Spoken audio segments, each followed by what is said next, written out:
एक बार की बात है, एक गांव में एक सेठ अपने बीवी बच्चों के साथ रहता था।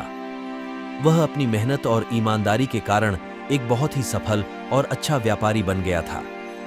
उसका कारोबार बहुत ही अच्छा चल रहा था। वह अपने कामयाबी की सफलता का श्रेय अपने भगवान को देता था। वह मानता था कि भगवान सदा उसके साथ रहते हैं, उसके साथ साथ चलते हैं। उसे कभी भी किसी बात से डर नहीं लगता था। मगर एक समय ऐसा आया कि उसका कारोबार उसके ईर्ष्या करने वाले व्यापारियों ने डुबो दिया। उसके कारोबार में बहुत घाटा हुआ। कुछ दिनों तक वह बहुत ही दुखी रहा।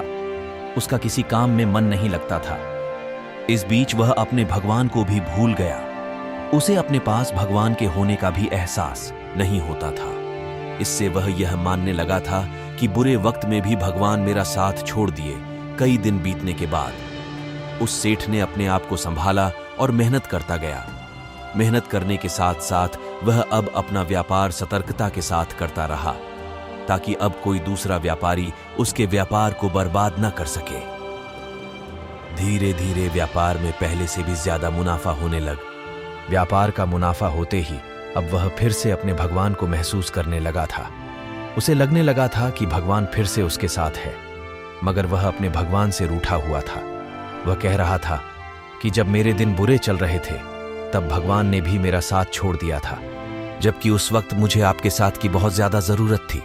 इतना कहते ही उसे एहसास हुआ कि कोई उसे कह रहा है, जब तुम्हारे अच्छे दिन चल रहे थे तब मैं तुम्हारे साथ साथ चल रहा था, मगर बुरे दिन में मैं तुम्हारे अंदर विराजमान था, ताकि मैं तुम्हें मुसीबतों से बाहर निकाल सकूं, तुम्हारे अंदर फिर से उस शक्ति का संचार कर सकूं, ताकि तुम अपने धैर्य को बनाए रखो।